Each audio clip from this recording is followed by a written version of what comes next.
আসসালামু আলাইকুম। আশা করছি সবাই ভালো আছেন।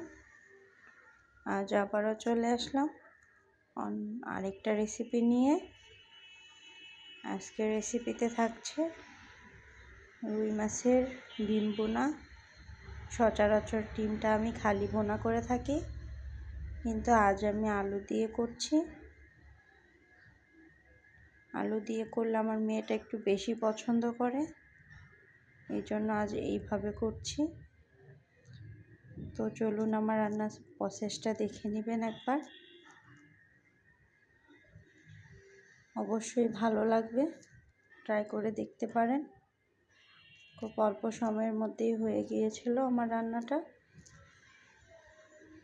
সবাই ভালো থাকবেন, আমাকে সাপোর্ট করে যাবেন, পুরো ভিডিওটা দেখে যাবেন। ধন্যবাদ।